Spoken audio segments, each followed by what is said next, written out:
As many of you know, we get our topics and presenters for Staff Day based on suggestions that come from all of you. A lot of those come through the steering committee. And so our next presenter, our honored guest, is Detective Gerald LeRay from the Pueblo Police Department. Some of you have heard him speak. We had him here 2 years ago. And he's going to help all of us deal with threatening situations in his 5-step method to altering behavior in customers. So welcome, Gerald LeRay, please. Thank you. First thing, can we turn this off? Because I've never been told I've had a problem with voice amplification. Thanks.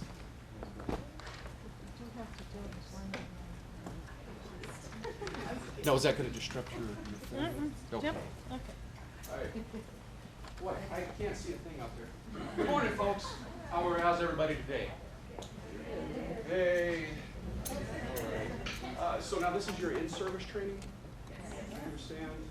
And the library's closed. Is this like public-wide, or is this just this branch? County for Columbus Day. Here, you want to snap that on, put this in your packet. A little technical difficulty, just a moment. Sure. You could put that in your pocket. Sure. Is this a little better? Yep. And I apologize for the blinding light. We're recording this so that people that are not here, that are in the other training session, can watch later. Gotcha. All right. Well, again, my name's Detective LeRay. I'm with the Pueblo Police Department. Just getting ready to start my 13th year down there. I have been in property crimes for the last 10 years. And what is property crimes? That's burglaries and auto thefts and identity thefts and checks. Not the glamour and glory of persons crimes when we think about homicides and car chases and things like that. Well, one thing we all have in common, regardless if it's a police officer on the street, a detective, or a school resource officer, or even the cops that are out here on Abriendo this morning, verbal de-escalation. When we talk about verbal de-escalation, what do we think about? Anyone? What's that? Negotiations. Negotiation. For example? Well, I think about when people have hostages, like on the movies, they got a hostage and the cop has to like calm them down and get them to trade the hostage for something. Okay, well, that's good. And when we think about that, when we think about negotiations, do we think about a script, maybe, like an actor would have?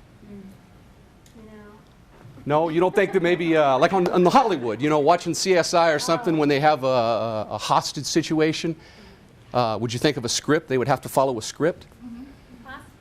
Possibly? Maybe? Yes? Yes. Verbal de-escalation is just like that. It's like a script that you will follow to gain voluntary compliance from these people.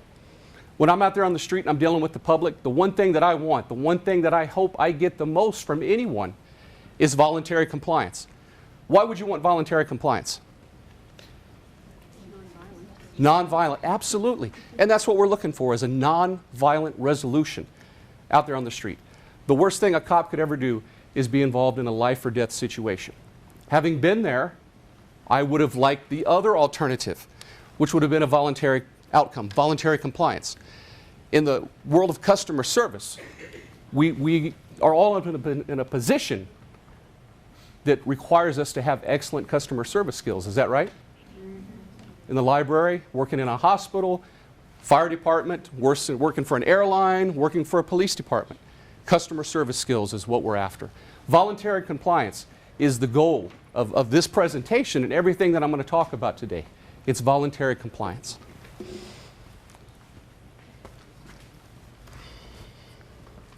So what is verbal de-escalation? Verbal de-escalation is a planned tactical response using professional language to verbally engage a difficult or disruptive person where the situation has the potential of becoming volatile.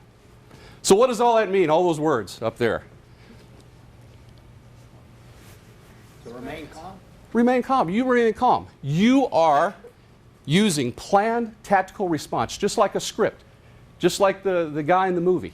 You're using a script to get what? Voluntary compliance. You're engaging that person in a script to get that voluntary compliance. Verbal de-escalation, if executed properly, results in your maintaining professionalism and reflects positively upon the mission of your organization without the use of physical force.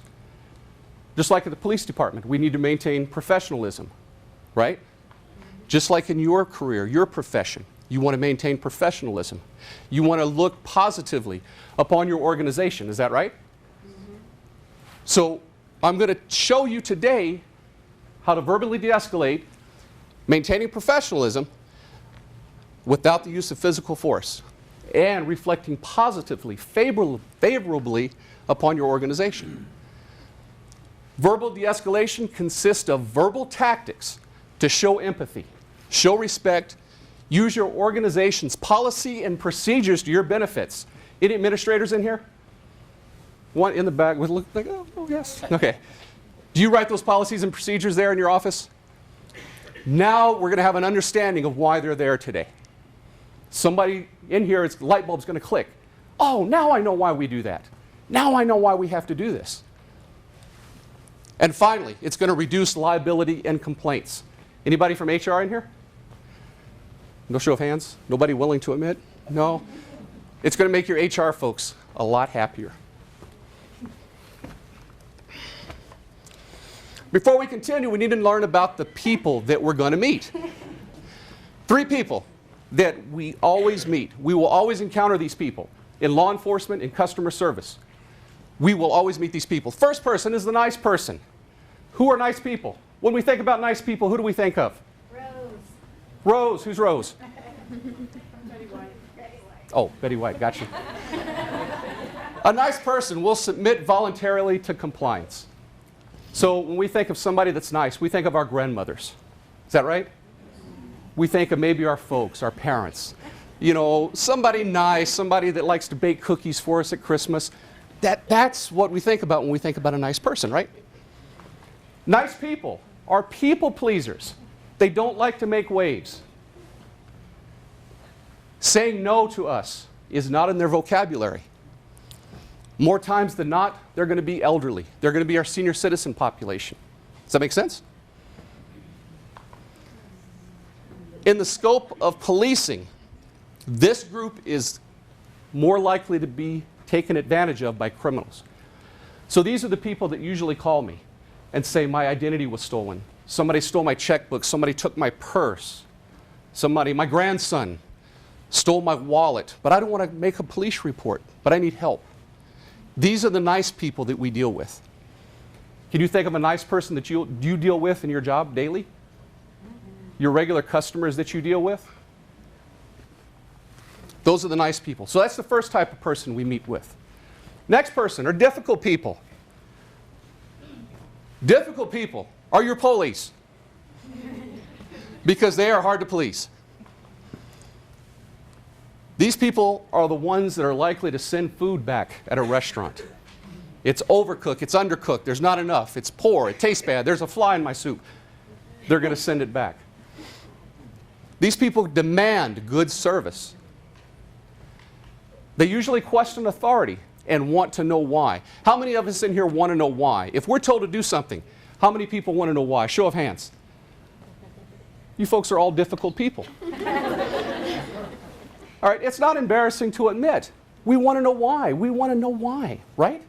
Why do you have your feet up on the chair? Why? Tell me why. Because you're difficult. That's why we want to know. We want to know why. So most of the people that you're going to meet in your jobs in customer service, and when I say we, I'm talking about police, I'm talking about anybody in the customer service field. It doesn't matter what you do. These are the kind of people we meet, difficult people. These people want to question authority and want to know why. How many people do you deal with on a daily basis that want to know why? Show of hands. Everybody I work with want to know why. My coworkers, my boss wants to know why all the time. And finally, difficult people are hardened people. But they will eventually comply if you answer one question. And what is that? Why? Why? Does that sound like most of us in here? Finally, the third person that we're going to meet when we're dealing with people is the wimp. Wimpy people, now don't take to any offense if you have relatives in the car business.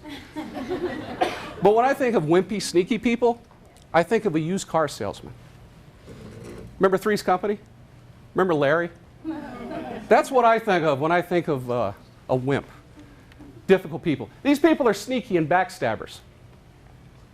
Wimpy people dislike authority, and they dislike being told what to do. Now, is there anything wrong with that?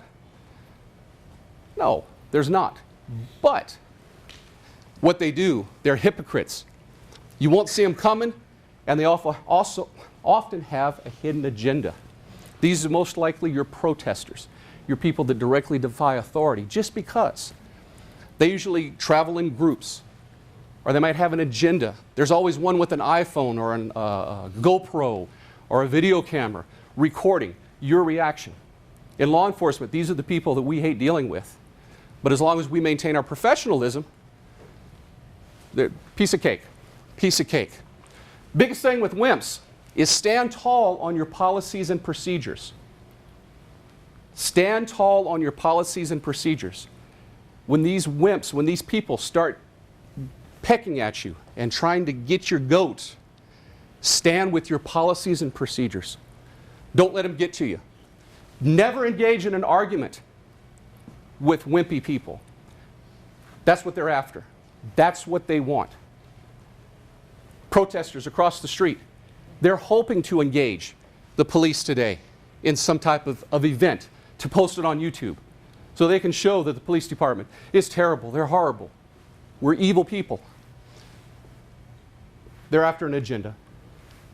And finally, more times than not, you'll have to end up calling the security officers or the police department on these wimpy people. Has anyone ever dealt with a wimpy person here? Where you had to call security or police to come up here? Absolutely. Stand tall with your policies and procedures.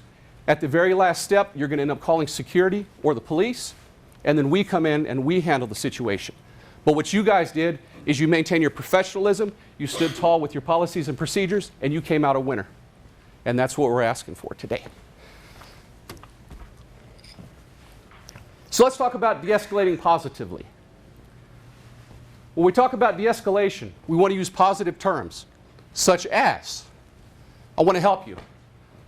Sir, ma'am, please tell me more about your problem so I can help you, so I can help understand exactly what's going on today. What services do you need here today? If you don't know the answer, sir, I'm sorry, I don't know the answer to that, but let me call somebody else that can help us. Don't say that can help you. Say somebody that can help us. We turn the problem not only into theirs, but yours as well. You take ownership of their problem. You take ownership of you trying to assist them. That's power in your court. And by saying, let me call somebody that can help us, boom, we're showing empathy toward these people. Or give them a direct number or a direct contact. Mr. Jones handles this for our district.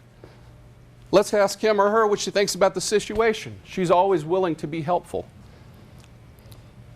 Give those positive statements of encouragement that you're there to help those folks. All right? Put yourself on the side of finding a solution to the problem. They come up to you, say, can you tell me where this book is? I don't know. Next. Probably not the best thing to do. Put yourself on their side. 3 important statements here at the bottom. If you don't take but one thing away from here today, it's these 3 things. First one is, as your ego goes up, what happens? It's right here on the board. Power goes down. Does that make sense? If we have an ego, think about anything you do. Not necessarily at work, but anything. If you have a bad ego, if you have this super ego that's way up here, where's your power at? Do you have any? It goes down. But as your ego goes down, what happens? Does that mean you're giving in, you're caving in, you're being submissive? No, it doesn't.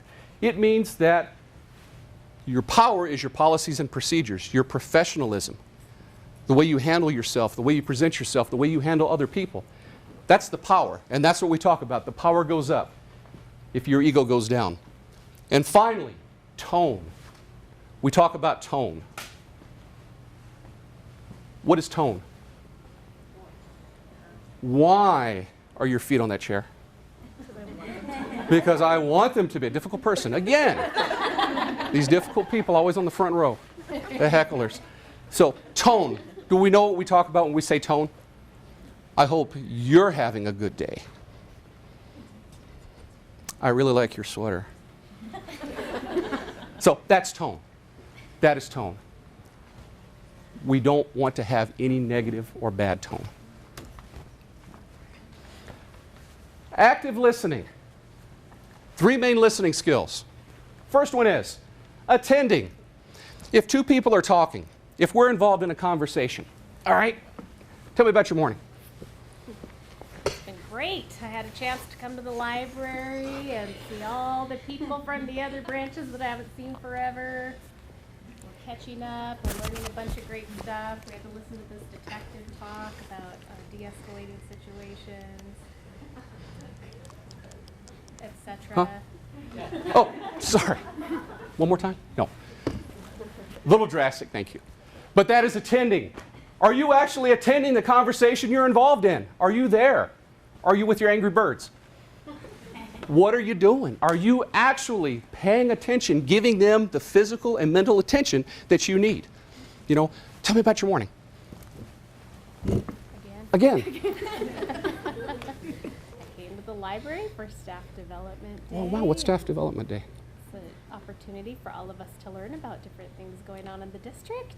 Now, is that just here in town, or is that all the libraries in Pueblo? Well, we all meet at this library, but it's for the entire district, for everybody who works all over the Oh, wow. county. And you guys are off today for this? Well, we're working today, Gotcha. but the libraries are closed. Are closed to the public. All right. That's interesting. Yes, it is. So am I more focused on our conversation than I was before? Yes. Absolutely. So I'm attending. I'm here. I'm listening. I'm giving my complete physical and mental power to her.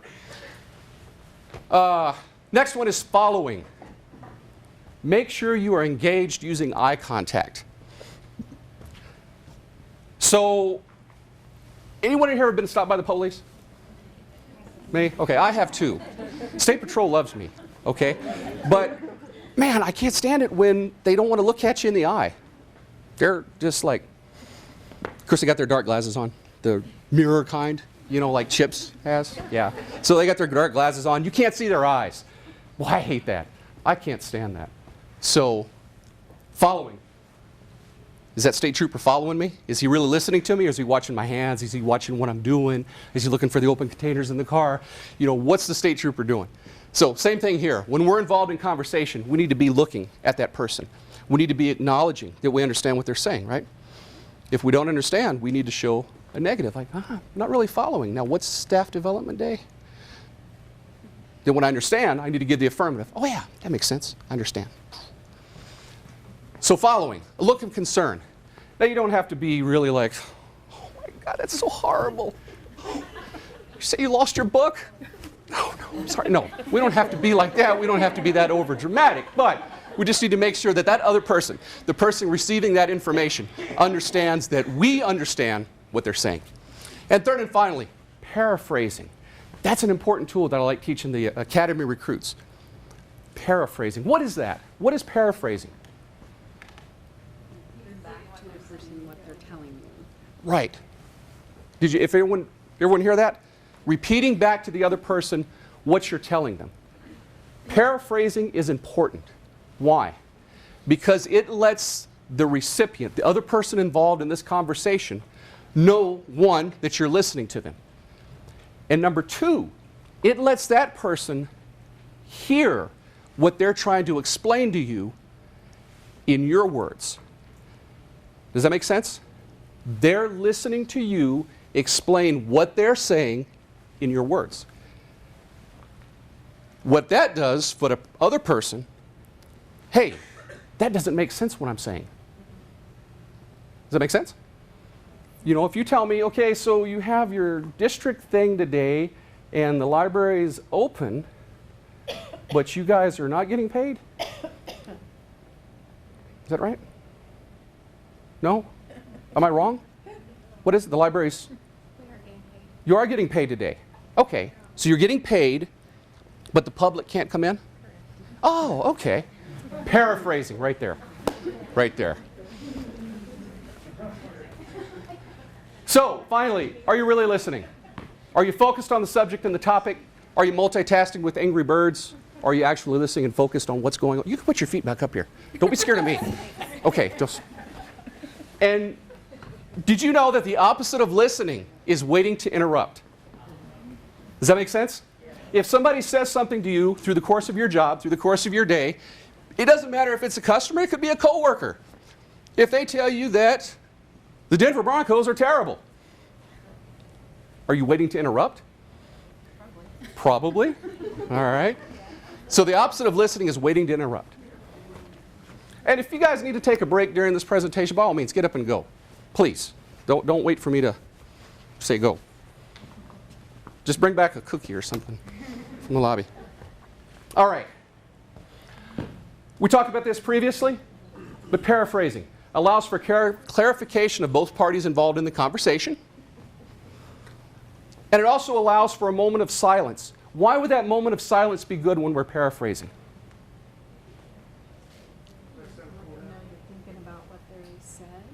Lets them know you're thinking about what's being said. What was in that in the back? Give a little time to cool down. Some time to cool down, absolutely. If you're in a heated paraphrasing debate and you're going back and forth, remember, we're maintaining professionalism. We're maintaining policy and procedure with what the library district says we're supposed to do, what we can and can't do. But it gives time for the other person to calm down, to listen to what they're saying, and maybe think, oh, wait a minute.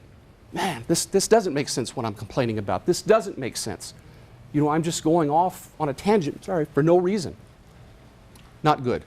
Biggest thing with paraphrasing, don't be judgmental. Don't be judgmental. Is that hard today? We say we're not judgmental. We say we don't have strong feelings about subjects, but we do. Deep down, we do. Our beliefs, our upbringing, we all have our own beliefs. But in this job, in the job that we've chosen to do, a customer service-oriented job, be it police department, fire department, library, nurse, doctor, Walmart, Taco Bell, it doesn't matter. We cannot be judgmental when we're talking in a professional sense. Does that make sense? You're going to have to leave your personal beliefs at home because you represent your organization. Sometimes that's hard for folks to swallow. If you don't want to represent your organization, open your own business. It's the truth. Second thing is, don't presume anything. If Betty White walks in, don't presume she's going to be nice. Don't presume. Don't ignore someone. If the homeless guy that always hangs out here walks in, we know who we're talking about. Do we ignore him just because we know how he is? Or do we treat him with respect and dignity, just like you would want to be treated? It's something hard to swallow, I know. Been doing this job 14 years. It's hard, dealing with the same people every day. And finally, do not pretend to be paying attention. That is the worst thing you could do during public interaction, during interaction with people. Don't pretend to be paying attention. Don't multitask. Don't be sending an email. Don't write down whatever. Focus on the person that you're engaged with in that conversation. That's a win-win situation for both of you. Any questions? As I go through these slides, if there is any questions, please. None? Okay. Empathy. We talk about empathy. What is that? What is empathy? Anyone? Well, it's putting yourself in their situation as best you can. Putting yourself in their situation the best they can. You can. Is empathy a strong tool to use? Yes, absolutely. Absolutely. Looking at these pictures, do we have stereotypes that just came to our mind? You don't have to admit it. We all do. That's why I picked these pictures. We have stereotypes that come to us. But is it right in the setting that we're in this customer service-based organization? Is this something that we should do? In a professional sense? We shouldn't. Because you're representing your organization. So empathy, though, it's a powerful tool to put yourself in their shoes. Put yourself in their shoes. I'm not saying to break down your morals. I'm not saying to break down your upbringing. I'm not saying break down your religious beliefs. I'm saying to put yourself in their shoes because you're working for a certain organization. Does that make sense? By being empathetic to these people, being empathetic to these groups, you're maintaining the goal and the focus to gain voluntary compliance. But once you leap to the other side of being sympathetic, of giving them sympathy, you're going outside of the organization. You're going outside of your professional goal to maintain or to gain that voluntary compliance. Empathy versus sympathy. Does that make sense here?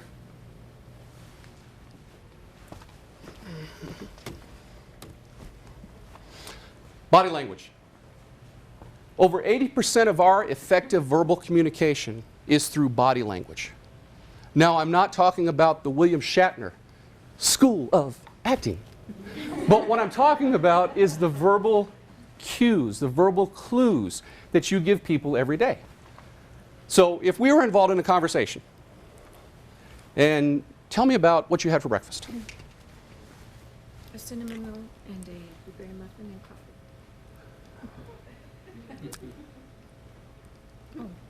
coffee. Oh, yes, awesome breakfast, awesome breakfast. What did my body language tell you? You didn't care. I didn't care. Did I ask a reasonable question? Something maybe that an employee would ask a customer during the day, or, you know, well, okay, maybe not that. But was that a natural request to ask what you had for breakfast? If I were to ask that question, don't you think I would have a little more interest? Yes. Absolutely. But my body language said otherwise, didn't it? It's important to know what your body language is saying. You might be trying to de-escalate the situation, but unknowingly, boom, you're increasing it on the other side by your body language. It's also important that we recognize and understand nonverbal cues from the person we're talking to. Somebody comes in and has a question about a book, all right? And they're gritting their teeth and they're clenching their fist. What does that tell you? They're probably frustrated about something or anxious about something. They've come in agitated. Yes. Do you deal with a lot of people like that? Agitated right off walk through the door and they're just mad. Sometimes? Does that body language, though, tell a lot about a person? Body language. Be aware of the body language. Anyone have a dog? Can they relate to this? Okay. Yes, ma'am.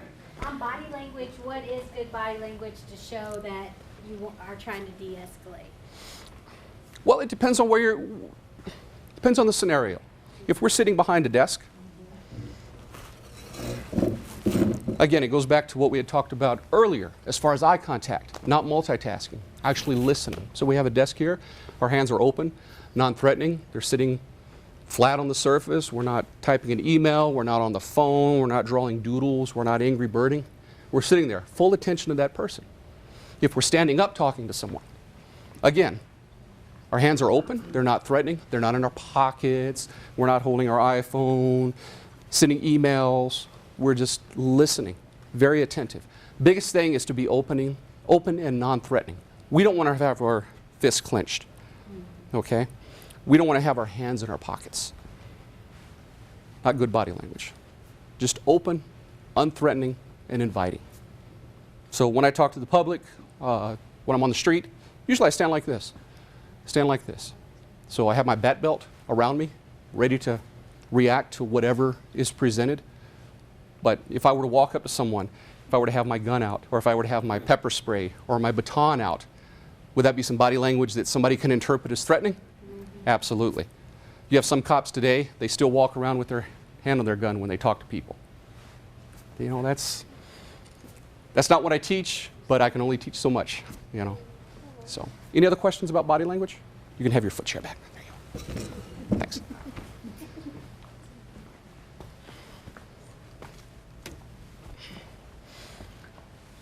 Body language, continuing what we're talking about. Continuing what we were talking about. You need to leave the library now. I've had enough of you. Get out. Okay, is that good customer service? No. Okay, if you think that is, no, it's not. All right, finger pointing. What is it going to do? Seem accusatory and threatening with your feet on the chair. Right? Yes. Sir, can I have some help finding something? Can you tell me where the bathroom is?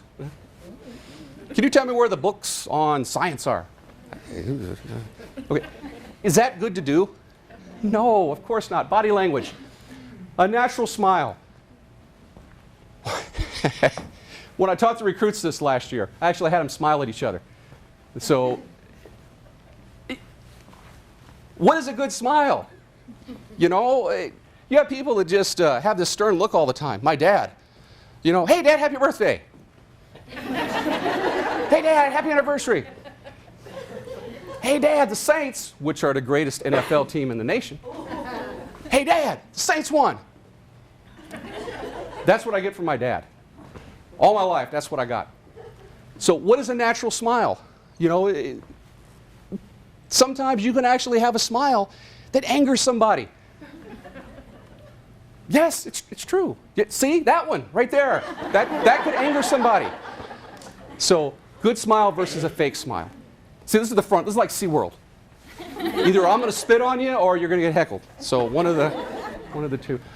A fake smile can aggravate the situation. So just be natural.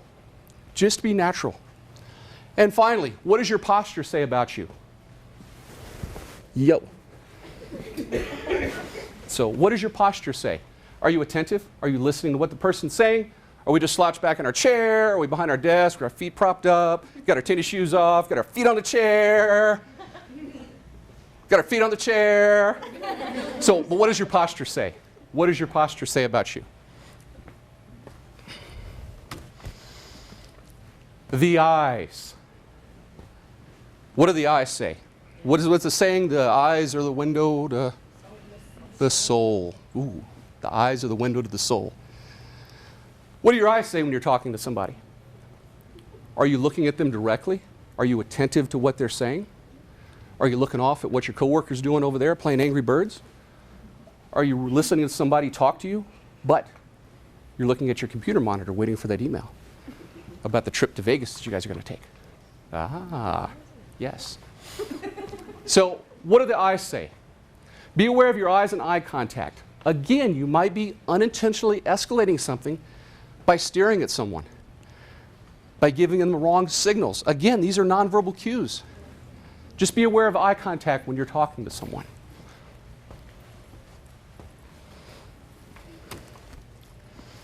Personal space. Oh, I love this one.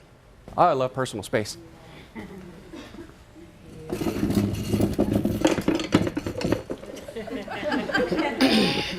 Oh. So tell me about your breakfast. Personal space. What is personal space? Your bubble. Your bubble.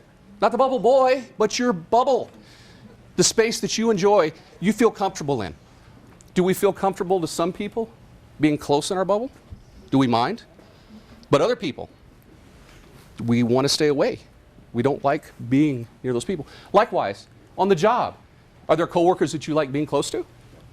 That you don't mind having inside it. Well, okay. Oh, see, there's always one in the crowd. So, do you mind if somebody invades your bubble? What about the transient on one of the earlier slides? What if he or she comes in? Do we want that person in our bubble? What's that? Not so much. Exactly. Personal space. Intimate is 1.5, what is that, 1.5 to 3 feet, 4 feet? Casual. During conversations, during the course of a day, when we talk to people, when we talk to coworkers, when we talk to customers, what's that space usually at? About 4 feet? 3 feet to 4 feet? Do we ever have those people that try and invade our space? And what do? You back up. You back up, just like I teach the recruits on the street. You know, if somebody gets in that personal space, back up. Just back up. Biggest thing with space is protect yourself at all times. Protect yourselves at all times. You do work for the organization, but you also want to go home at night, right? So if somebody does start to invade your personal space and you don't like it, say, hey, sir, excuse me, sir, could you just back up a little bit? Just kind of feel uncomfortable. Or yourself, just back up on your own. Just back up. Just back up. That's all you have to do. While de-escalating, you want to appear to be non-threatening and non-challenging while still aware of your surroundings. When you're backing up, don't back up down the staircase because you could fall. When you back up, just say you're talking to somebody out on the sidewalk, don't fall off the sidewalk, fall out into the street. When you're anybody out here, go and get the books at night from the thing outside, from the drop box. You do? Somebody approaches you out there when you're getting those books. You know, do you go by yourself or in twos? Go by myself. Maybe administration, maybe send 2 people out there at night when they get these books throughout the day. Maybe make a change where 2 people go out there to get those books. That wouldn't be too much to ask, but it would keep her focused on her task, but it would also keep her safe from somebody that might not be the nicest person. Just a thought. Be aware of your surroundings.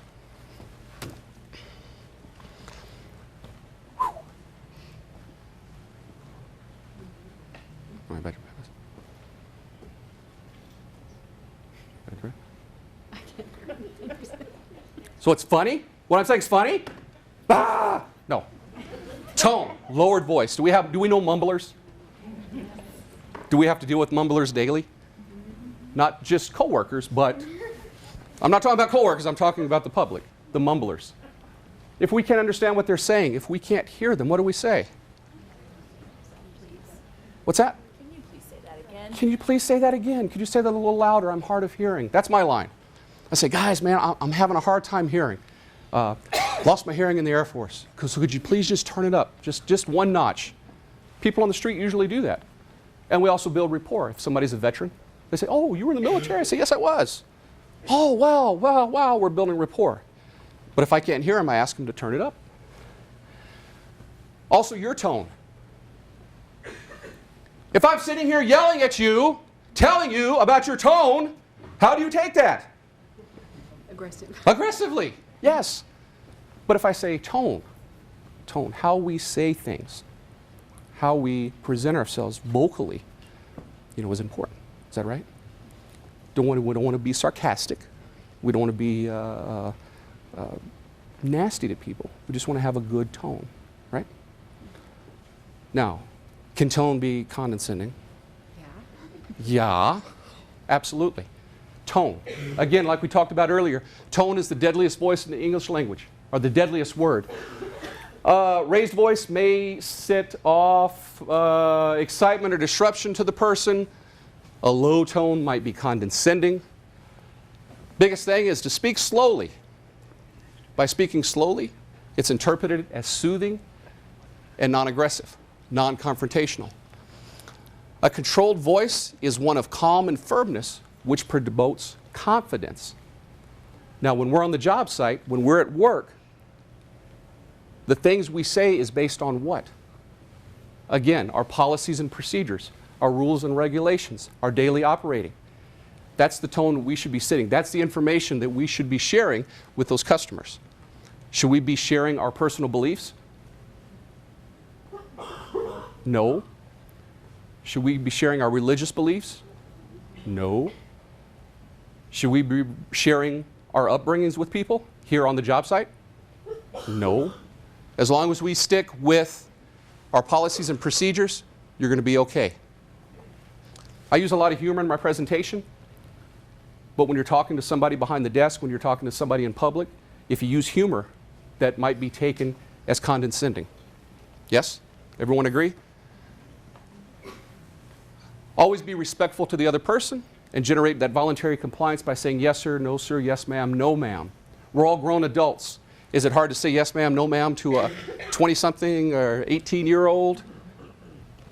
Yes? A little bit, absolutely. Absolutely. The older we get, the more respect that we believe we deserve. But again, we're in that customer service profession. So he's saying yes ma'am, no ma'am, yes sir, no sir is good.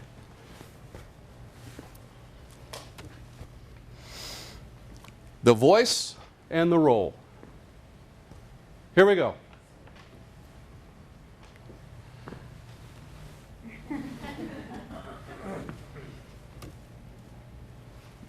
I didn't say you were stupid. What am I saying?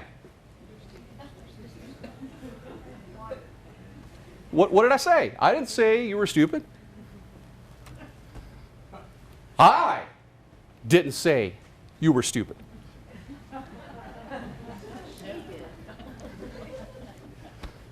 Your brother said it. I didn't say you were stupid. But I did write it on the bulletin board in the break room. I didn't say you were stupid. I said your brother was stupid. I didn't say you were stupid. I said you were a complete idiot. The role and the voice must harmonize. The role and the voice must harmonize, again through tone. Again through tone.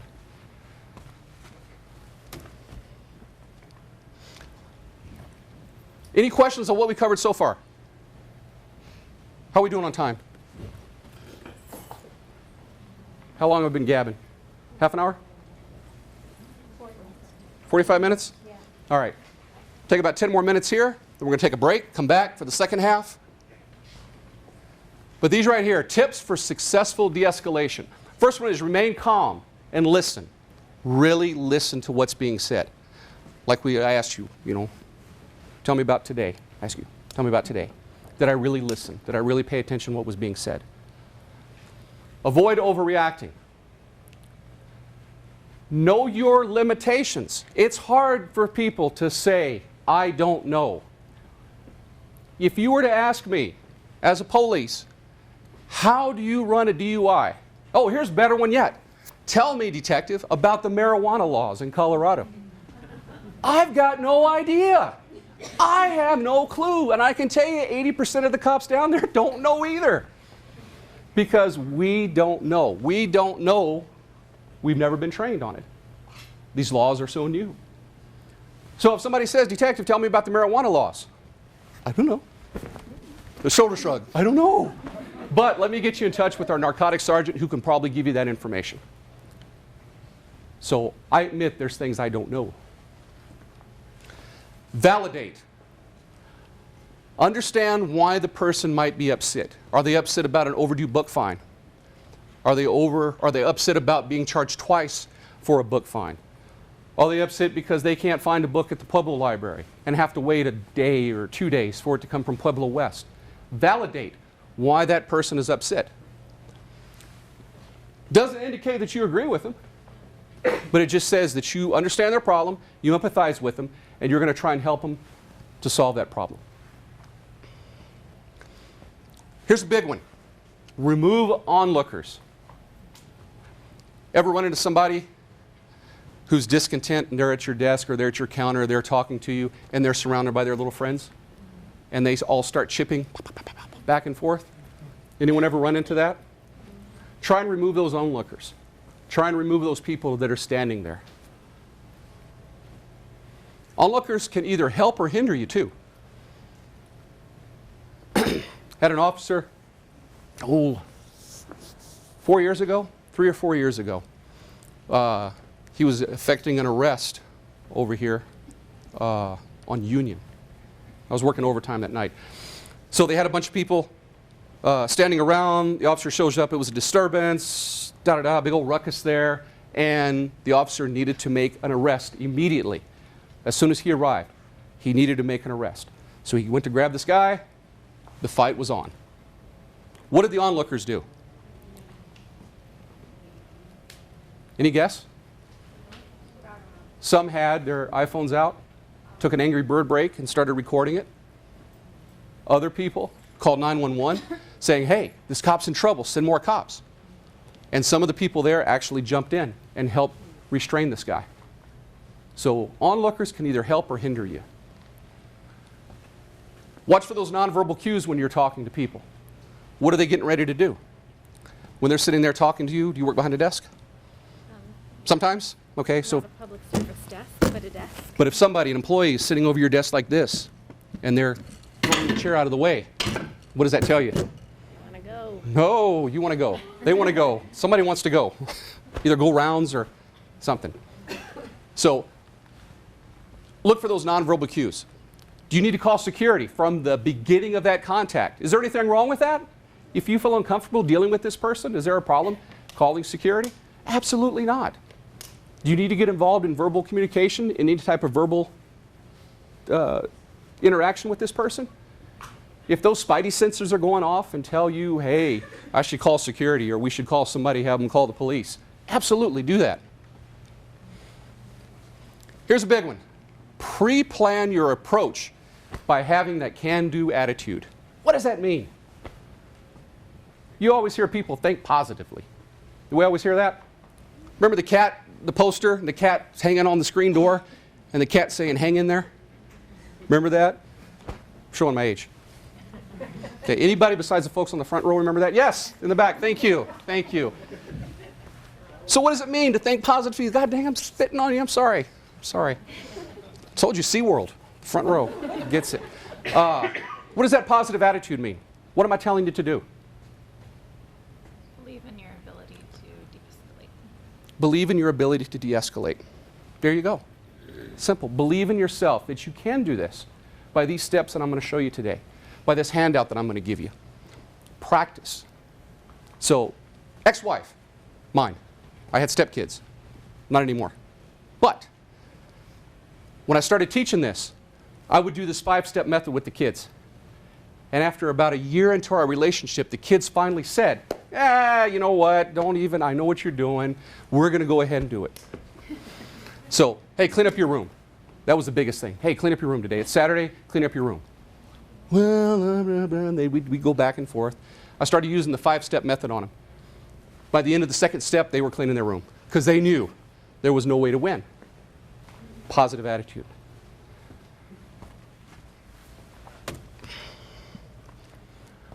Alert someone to the situation as soon as possible. So if that can-do attitude does fail, if you do realize you have to call security, if you have to call the police, make sure somebody knows it. Because help can't come unless you contact the powers that be. Make sense? A team approach toward resolution is also an option. If you have a difficult person that you're dealing with or a wimpy person that you're dealing with during the course of your job, what's wrong with calling in assistance? What's wrong with calling another employee? What's wrong with calling a member of management? What's wrong with calling anyone to come up there? There's a chance of less aggressive behavior if there are 2 or more employees there. What do you think cops go into when we go to calls? Because there's less of a chance of aggressive behavior when 2 cops arrive as opposed to 1. It's also beneficial to have a witness. If the situation deteriorates and someone is injured, it's always good to have a witness. It's always good to have a witness. Just like you getting those books, especially at night. What time do you go out there? 7 at night? I'm in bed. Goodness. So 7:30 at night, 2 people need to go out there and get those books. Maybe a policy change. Notifications and follow-up. Always report minor situations to a supervisor. Human resources or management back here in the back. Maybe you can make that in your policies. All right, so during the break we were talking about the steps. And I think I spoke to another lady in here, but from the last time I did this presentation that actually tried it on a family member and it worked, which is amazing to hear that positive feedback. Wait, any Star Wars fans in here besides me? Yeah, thanks. Yeah. Excited about the new movie? Yeah, I am. Tell you what, Jedi mind trick, okay? That's what this thing is. It's the Jedi mind trick. These are not the droids you're looking for. 8 to 5. How long do we work here on a given day? What's the hours? 9 to 6. 9 to 6. Well, today it's going to be 8 to 5. What was that? 9 to 9. Wow. Do you get paid overtime? That's amazing. Wow. Today it's going to be 8 to 5. The 8 to 5 step plan. So I've got copies. I only made 50 copies. So if y'all just want to just take one and pass them through. This is the meat and potatoes of my presentation for the second half. 8 to 5 plan. Mr. Cox, right? Are you in here? No. Have him contact me or reach out to me later this week, and I'll get him a copy of my presentation and also a copy of this here that I'm handing out, if there's not enough. Let's talk about scenarios. Scenario 1. Here's a police officer. Hey, you! You! Hey! You can't skateboard here. Get out of here! Anybody ever heard a cop out front do that? Anybody ever heard a security guard out front do that? Have you ever done that? The subject, the person you're talking to, his reply is, why? Officer says, because it's the rules. His reply is, this is a public place. I have the right to be here. The officer says, we'll see about that. And the subject says, oh yeah? What do you think is getting ready to happen? Blows. Maybe somebody's getting thumped. Maybe somebody's going to get tuned up. Is that a good way to handle this situation? No. Let's talk about scenario 2. Officer, good afternoon, sir. I'm Officer LeRay with the Pueblo Police Department. How are you doing today? Is it okay if I talk with you? I'd like to talk to you about skating here in front of the library. You see, with all the pedestrians coming in and out of the building, actually colliding with one of these people would be an awful way to meet somebody new. How about skateboarding over at City Park? That might be a better alternative. Now, what did I just do in that second scenario? Gave him an option. Exactly. Scenario 1 overview. The officer placed the subject on the defensive from the beginning. Hey, you! You can't skateboard here! Did he go on the defensive? Exactly. The officer placed the subject, the balance of control was never established. Just like you and I when we went back and forth. I'm right, I'm right, I'm right, I'm right, back and forth. Did we give him an option? Did we give that guy an option? No, we didn't. The likelihood of a positive outcome is minimized. I'll move that before I trip on it. Scenario 2, officer maintained control. I left him verbally defensive. Now, could we go back and forth? Yeah, absolutely. Is there a possibility that could happen? Absolutely. But did I tell him why he couldn't skateboard there? Did I answer that question? So if he's a wimpy or a difficult person, what did I do? Answer that question, right? Did I tell him who I was? Did I tell him what my organization was, who I represent? What was his argument going to be after that? Well, everybody else skateboards here. Well, not everyone else is here. It's you. You're the one I'm talking to. Let me give you these options. Options are the skate park. You know, go somewhere else to skate. You can't skate here. These are the reasons why we have people walking in and out of the library. Somebody's going to get run over.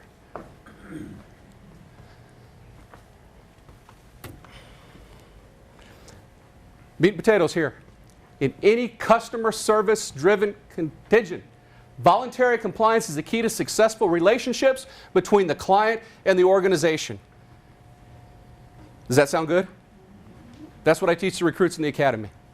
Police departments in a customer service driven organization. Voluntary compliance is what we ask for when we deal with citizens. And that's what I'm asking for you to do when you talk to the public. Get voluntary compliance. You get that voluntary compliance through professionalism and through following your organization's rules, policies, and procedures that they have set in place. It's as simple as that. Okay, so on your sheet here, we're going to follow along. 8-step tactical modified. When I teach this to the recruits, I tell them, good afternoon, sir. My name's Officer LeRay, detective with the Pueblo Police Department. The reason I stopped you today is for speeding. You were doing 15 miles over the posted speed limit. The speed limit out here is 30 miles per hour. Do you have a justifiable reason for your driving behavior today? 100% of the time, if you ever get stopped by me in a traffic stop, which is likely is never going to happen because I don't do traffic anymore, that's what I say to people. 100% of the time. That's good for me because I can articulate in court. This is what I tell the citizen. So if they come back and say, no, he was rude and he was insensitive to me and he called me every name in the book, that is an untruth because I know 100% of the time this is how I handle myself. When I get the documentations from the people, documentation being their driver's license, their registration, or proof of insurance, I go back to my car. I'll run to make sure they don't have warrants. I'll check their insurance card to make sure it's valid, and I'll run the license plate to make sure the car is not stolen. 99% of the times I will not issue a ticket. That's one reason I don't work traffic anymore. So I go back and then I say, sir, ma'am, I'm letting you off with a warning today. Here's your registration and insurance back. I keep their driver's license and I keep my business card in my hand. I let them know that it's department policy if we do not issue a citation to provide a business card with our contact information. If you have any questions, concerns, a complaint, or a compliment about this traffic stop, contact the Operations Bureau. Here's my business card and your driver's license. Drive safely because your safety is important to us. And then I walk away from the vehicle. 100% of the time, that's how I conduct my traffic stops. Customer service based, you should be doing this 100% of the time. And here we go. Give the appropriate greeting. Good afternoon, sir or ma'am. I am Ellie? Ellie. I am with the Pueblo Library District. What did you do? You identified yourself. You said who you were. You put a name to a face, and you let them know who you work for. Anything wrong with that? Think about it. When we go to the airline to check in on our flight, if we still use the counter, do we like putting a name with a face? Do we care? If you're unhappy, you care. So, but is there anything wrong with that person, that customer service rep at the desk, saying, hi, welcome to United Airlines. My name's Gerald. That would be nice. Think about it. Put yourself in their shoes. So, Ellie, you've identified yourself. You see, you should have sat on the front row. And you shouldn't have a name tag on, but anyway. So identify yourself and your department. So you've said it. You're Ellie with the Pueblo Library District. It also shows that if people put a name to a face, they're less likely to be involved in any type of verbal confrontation. That is true. When I go to talk to people on the street, when I go to a call, I say, hey, I'm Officer LeRay with the Pueblo Police Department. That way they can put a name with the face. It's on my name tag. Yeah, name tag. It's on my name tag. But I talk to them. I let them know who I am and who I represent. Second thing, explain the reason for the contact. On these traffic stops, I explain to them that I stopped you for speeding. So now, Ellie, with the Pueblo Library District, why are you talking to this person? Did you find this person running amok up and down the hallway here in the library? Did you find that person on one of the back corners ripping up a library book? Or are they coming to you at your desk asking you for help? So the next thing you say is, hi, I'm Ellie, Pueblo Library District. How may I assist you? That's the next step. Is there anything wrong with that? Is it professional? Is she putting a name with the face? Are we being professional? Are we following our rules, regulations, and policies? Are we being open? Are we being confrontational?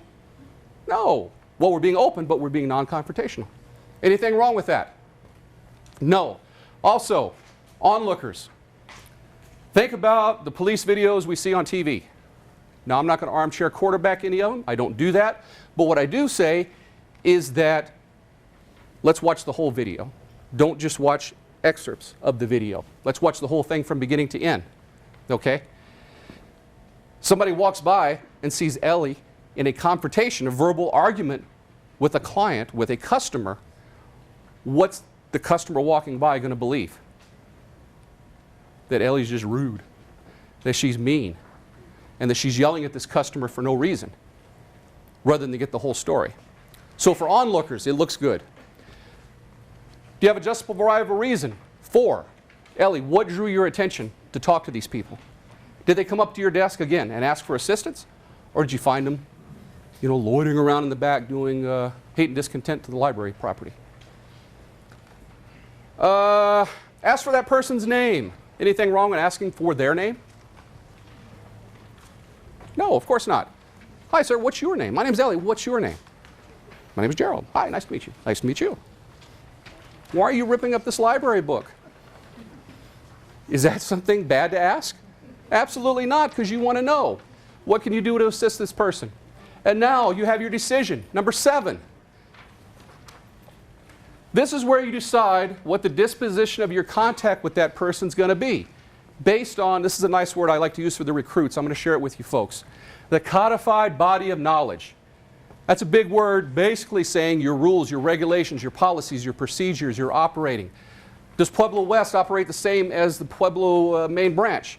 Does Pueblo main branch operate the same way as out in the county?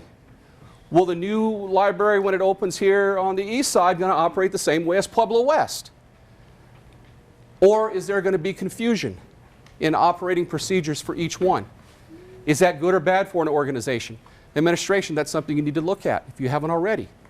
What is that codified body of knowledge going to say?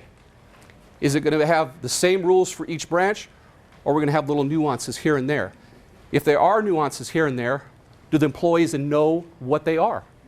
Are they going to be trained on that? That's something you need to look at. So your decision is based on the codified body of knowledge and your abilities within the organization. Do you have the ability, Ellie, to eject someone from the library? Can you say, you're out of here? You don't think so? Or you don't know? You don't know. There's nothing wrong with that. I'm not going to confront you on that. But that's something that your codified body of knowledge, your organizational rules and regulations and policies tell you whether or not you can do that. I'm sure there are a lot of other Ellies in the room. Do you know if you have the power to eject someone from the library? Or is that something that only security can do? Do you have the ability to trespass somebody from the library? Or is that only something an administrator can do? That's your codified body of knowledge. And that's something that you need to be aware of in order to do your job. Ellie, you say, you know what, if you don't cooperate with me, I'm going to kick you out of the library. Can you say that? Or is that an untruth? If it's an untruth and you make that option, and then it comes back to where you can't do that, it makes you look weak. Is everyone clear on that? Okay. And then finally, your appropriate closing statement. In this appropriate closing statement, when I tell folks to drive safely, your safety is important to us. Is there anything wrong with saying that? Is there anything wrong with saying, hey, thanks for coming to the library today. I hope you have a good day. Or if you need any more assistance, my name's Ellie. Again, I'm here to help you. A closing statement. Be positive, be professional, and be polite. So that's the 8-step tactical. So we talk about 8 to 5. Those are the 8 steps. We can't go to 5 unless we do the first 8. If you skip any one of these processes, you are going to fail in this 8 to 5 process. You cannot skip any of these. You cannot skip any of these. Play that back again. You cannot skip any of these. These are important to go to the 5-step. 8-step tactical or 5-step tactical modified. Remember, every encounter begins with the 8-step approach. However, some subjects may require additional verbal persuasion. When the contact fails to comply with what is a reasonable request by your organization's policies and procedures, then proceed directly to the 5-step process. And here we go. You've already identified yourself, Ellie. You said who you are, what your position is here, and now you want to know why they're tearing up a library book in the back. Does that ever happen? Is that like something off the wall? In the bathroom? Wow. That's, okay. So you've caught somebody in the men's room. Well, okay. You've caught somebody tearing up a book. Don't make assumptions. Understand. Make sure they understand what you're asking them. I said, sir, I'm with the Pueblo Library District. I've already identified myself, da-da-da-da-da. Why are you tearing up this book?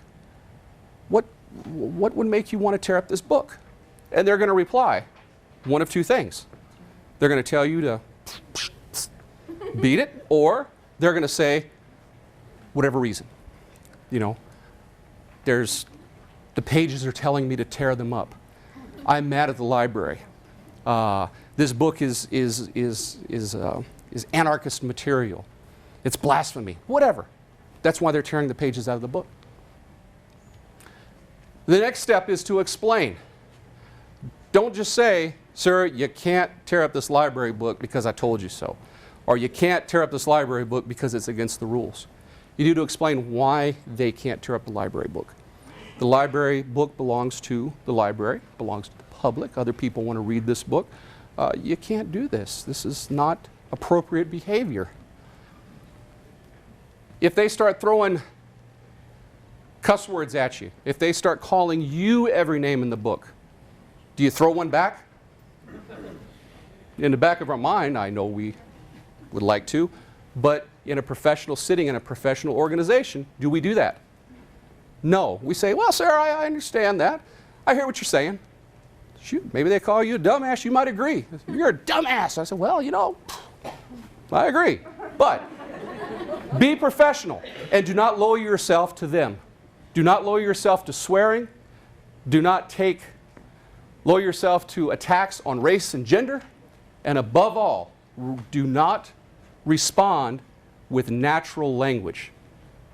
What is natural language as opposed to professional language? Natural language is how you would react. You might react if it was a person. Natural language is how you would react on a personal level. So your best friend calls you, give me a word, something bad. What does your best friend call you? Creep. Your best friend calls you a creep. So what do you throw back at her? What do you call her? Nerd. There you go. That's what I'm waiting for, an F you. There you go. Can you say that to the public? No. Do we want to say it? Yes, but can we? Because we work for an organization that strives for customer service. We work for an organization whose codified body of knowledge, whose regulations, rules, policies do not allow us to do that. So instead of saying F you back, we say, what? Sir, I can appreciate that. But you still can't tear up this library book. We deflect that language. Is it hard to do? Absolutely. When I was a young recruit on the street, whew, boy, I had a temper. Somebody were to say that to me, I'd just go off. So, did it help my career? If I stayed on that path? Probably not. Don't use natural language. Use that professional language based on your codified body of knowledge. Present options is the next step. That's step 3. So, sir, I see you're here tearing up this library book. You can't do it. It's the public's library. It's a public book. You can't do that. Other people want to read the book. Tell you what, why don't you put the book down and let's come over here to the office so we can talk about this. There's the option. What is it going to say? What is the guy going to say? Either okay or give you an FU. Then what do you say? I can appreciate that, but go to step 4. Sir, is there anything I can say to get your compliance on this? Is there anything I can say to get you to stop tearing up this book? And he's going to reply with one of two things. He's going to say, F you, or he's going to say, yes, there is. So you've got that dialogue going. What is the yes, there is going to be? We don't know. We don't know what the scenario is. We don't know what the situation is. He's going to say, yes, get rid of this smut off the library shelves. Or, yes, get rid of this author. This author is an atheist. I don't like this author. You know, whatever. But what are you trying to do? You're trying to gain that voluntary compliance. So he gives you that option. He says, yes, get rid of this author. You said, you know what? Why don't we come over here to the office and let's talk about this? Do you agree with him? No. What are you trying to do? Gain voluntary compliance. Exactly. If he fails to cooperate and you've done everything in your power to gain that voluntary compliance, the last step is to act. And when we talk about act, make sure that you have followed your organization rules and regulations. That's the most important thing. If you followed your organization's rules, regulations, policies, and procedures, you are going to be okay.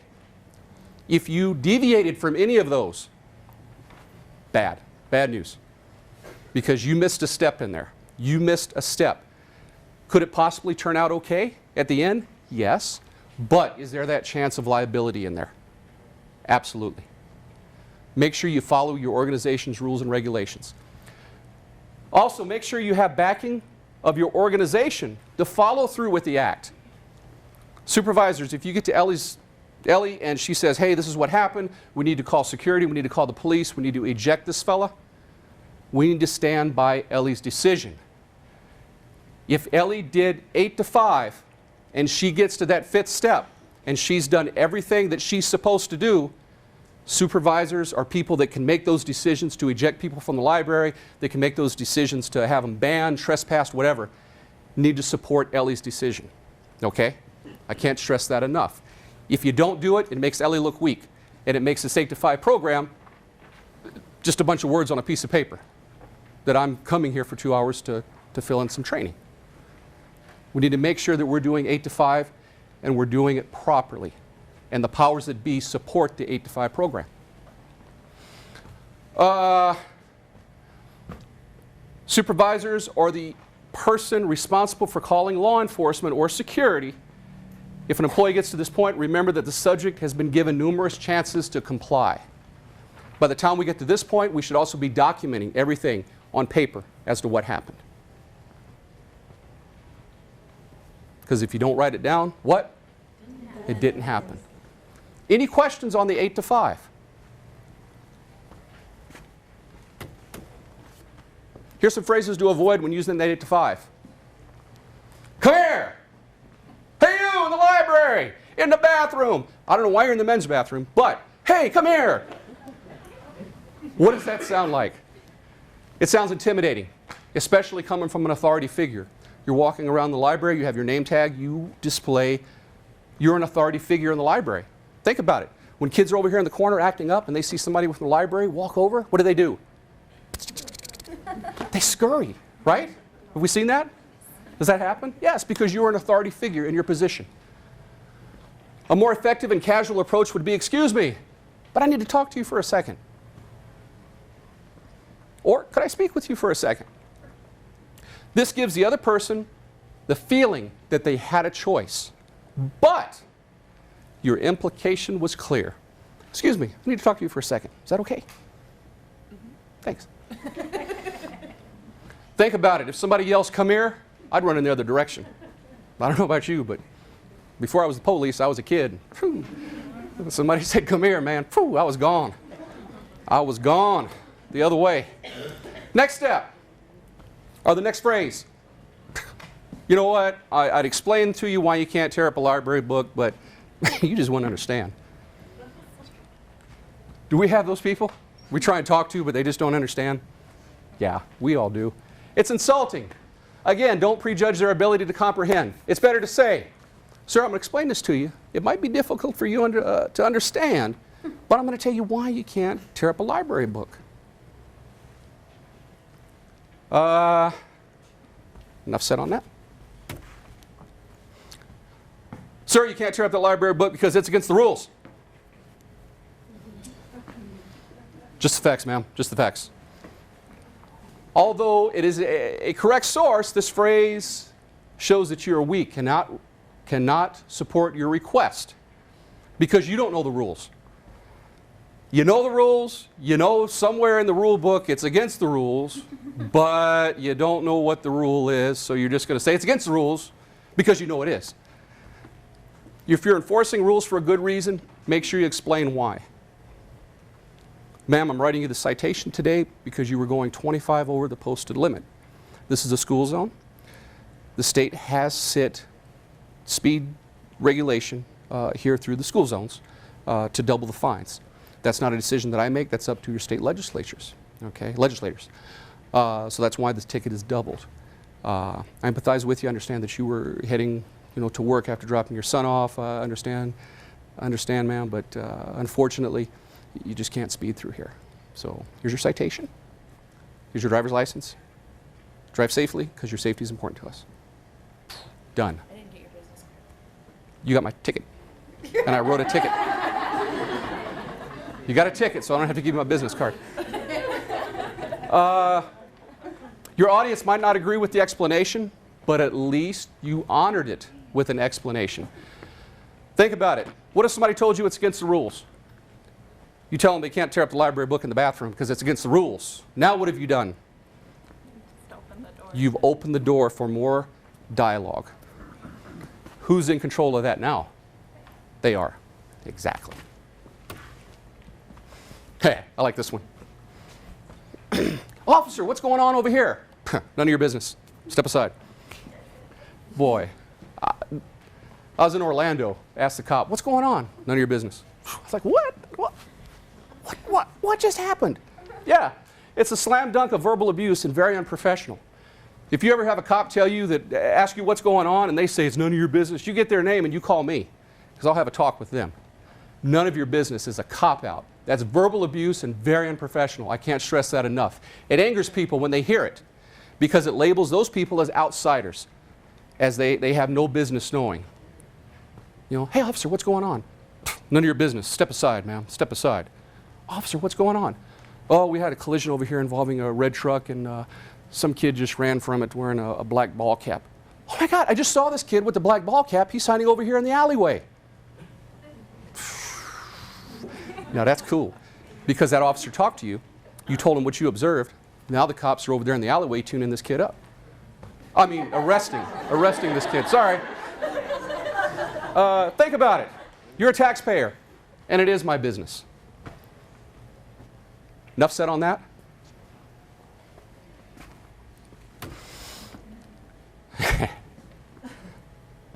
What do you want me to do about it?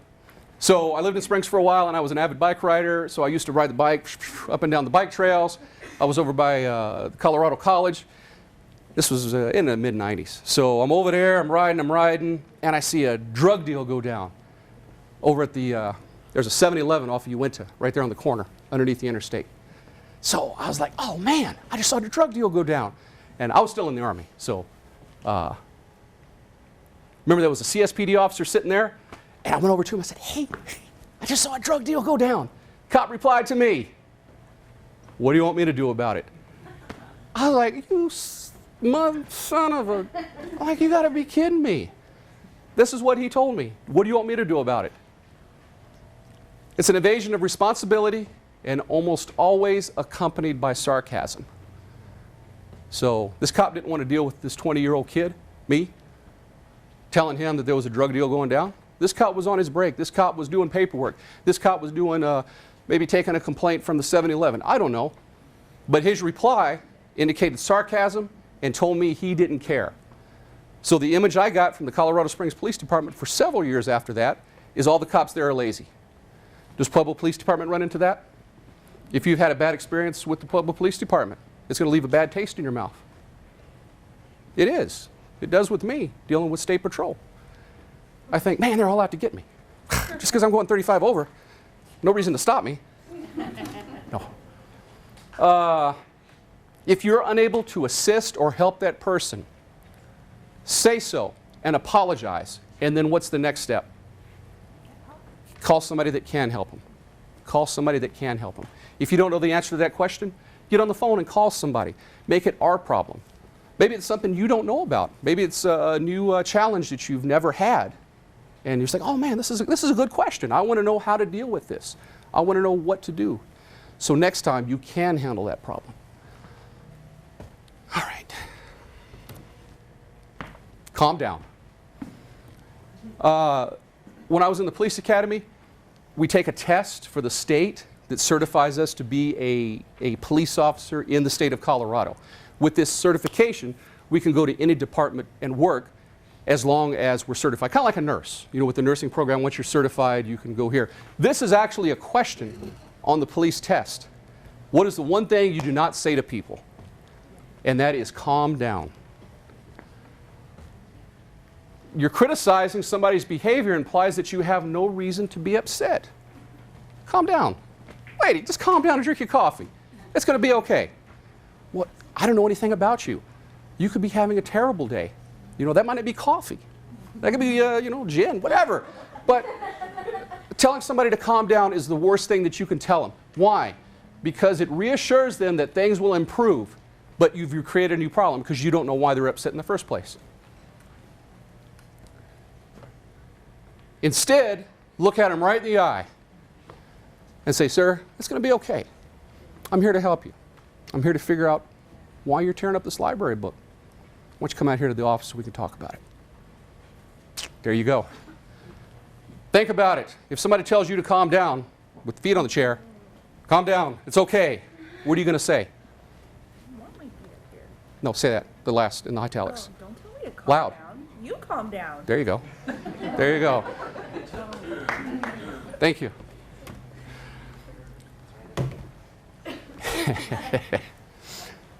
Anybody got kids? Anybody ever said this to your kids? As a kid, I heard this from my mom several times. That's why she's in the nut house now. I'm not going to say this again. Have we ever said that to people? I'm not going to tell you again. I'm not going to say this again. Well, I can tell you that this is almost an untruth. If you say to your kids, to your loved one, to your husband, wife, girlfriend, both, that I'm not going to say this again, you're probably going to say it again. So avoid saying that phrase. You're trapped. Also, it traps you into this final decision. Sir, if you don't come out of the bathroom now with that book, I'm not going to tell you again. So what does that do? You have only one option now of calling the army in to get this guy out of the bathroom because you're meeting resistance. All right? Try this instead. Sir, it's important that you understand what I'm telling you, okay? You can't be in here ripping up this library book. So let me say it again. And listen carefully. I'm going to have to ask you to come out of the bathroom now so we can go to the office and talk about this. Are we getting toward the end of that 5-step process by now? Absolutely. Think about it. Do people who say, I'm not going to say this again, really do? This is for your own good. This is going to guarantee to turn the listener against you. If somebody says, you know what, I'm doing this for your own good. What does that tell you? What are you making these decisions for? Why are you telling me to do this? The phrase is sarcastic to begin with. If you really are telling them that it's for their own good, tell them why it's for their own good. Explain why. Give them concrete examples on how this is for your own good is going to be good for them. Right? Right? Think about it. If someone were to say this to you, your response would be, do the hand. Can you help with the hand? You don't know me. Is that how it goes? Stop right there. Can you, the finger, the snap? Is it 3 or 2? You don't know me. Nobody knows you better than them. Yeah, right. Why don't you try and be reasonable? Try and be reasonable. Really. Try and be reasonable. Come on, you turn up this library book. Let's be reasonable. This is my reasonable. Exactly. Be reasonable. What? I'm being reasonable? You're the one being unreasonable. We don't know what their mental state is. That's a whole other lecture. No one's going to admit being rational, even if we all know that it's true. How many coworkers do you have that you think are irrational? I do. Several. I'll raise 2 hands. They're all crazy down there except me. But instead, let's say, hey, let me see if I can understand your position. Let me see if I understand what you're trying to tell me. And we do that through paraphrasing, right? We learned that in the first half. In case you missed it the first time, here we go. 8 steps. Give the appropriate greeting. Hello, my name is Ellie. I'm with the Pueblo Library District. How may I assist you? And they're going to say, bleh. They're going to give you whatever reason they're here, or they're tearing up a library book, or they're eating chalk, whatever. Whatever they're doing, they're going to tell you what assistance they need. If they don't tell you, look for the assistance that they need. You know, you're walking here around the building and you see this little old lady here in the lobby and she's just looking around. That's how I was out front this morning. I was trying the doors because I forgot the sticky note with the numbers. And so I was banging on the door, I was waving at the camera. But, so, give them your name, ask for their name, request additional information. How can you be of good assistance to them? Make your decision again, based on your codified body of knowledge, your policies and procedures, rules and regulations. If you don't know what you can do here at work, open up the rule book and find out. Might find some interesting reading. Might find interesting reading.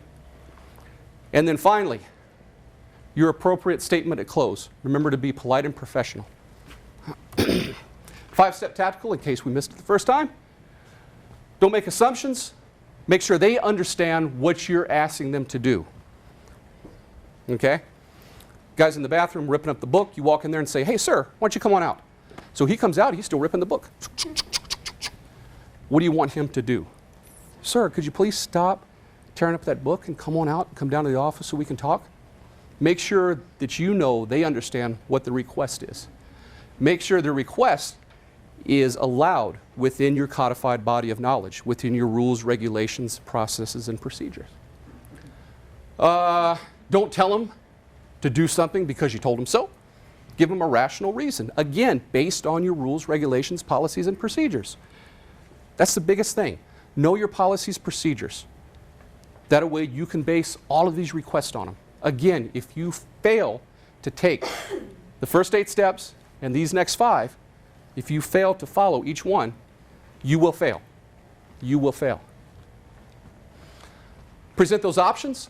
Make them feel like they're in control is the best way to do that. Make them feel like they're the ones making this decision, even though they're not. We don't care. We don't care who makes that decision, as long as we believe, or as long as we know that the compliance was voluntary. And then finally, or confirm. If they want to have non-compliance, confirm. Say, sir, is there anything else I can say to get your voluntary compliance? They're going to say yes or no. If they say yes, then you've gained that voluntary compliance. If they say no, go to the next step and act. Remember, though, that when you act, make sure that you followed your organization's policies and procedures. Make sure that your action is something that you're allowed to do. If you cannot eject somebody from the library, call a supervisor who can come up there and eject that person from the library. And again, supervisor that makes that decision, keep in mind that your employee did these 8 steps on the front, the 5 steps on the back, and the person who's being ejected has been given plenty of opportunities to comply. So back up that employee making that decision. And finally, document, document, document. Don't write it down. If you didn't write it, it what? Never happened. Are there any questions about the process, the 8 to 5-step process? No? All right. If there are no questions, that is it. Yes, sir? I just have one quick one. You talk about iPhones and taking video and stuff like that. Would it ever make sense for another staff member to video an interaction between two, which would be a complicated situation? Is that allowed in your policy and procedure? Are employees allowed to have iPhones and iPads and telephones on their person while they're at work? I don't know. Sure, yeah. We don't know. We don't know. Is that something that's allowed? So is there anything wrong with that? No. I would say no. But again, that's your policy makers, procedure makers. You know, do we have ample video already at the customer service desk? Do we have enough video cameras that can show what's going on? Are we in a practice of documenting the things that we do? So, can I answer your question? Anything else? Yes. Yes, ma'am. Just a little bit off of Bill's lot lately about body cameras on police officers. Yes, ma'am. What I'm hearing is that overall, it's a good thing. What do you think about that? 110% for them. We've had video cameras. Actually, I was the first officer down here when I worked traffic to get a video camera in my car. It was car 110. It was a VHS videotape that we put in the trunk. First one to get it. I love those. I love those because it had a little microphone just like this. Everything that I did, said, was recorded. I can go back and say 100% of the times, this is how I begin my traffic stop. 100% of the time, this is how I end my traffic stop. And it's also recorded on videotape at the time. Now, I would say 99% of all of our patrol vehicles have working video cameras. I don't know what the policy is as far as wearing the microphone. I know that they work most of the time, and most of the time they don't.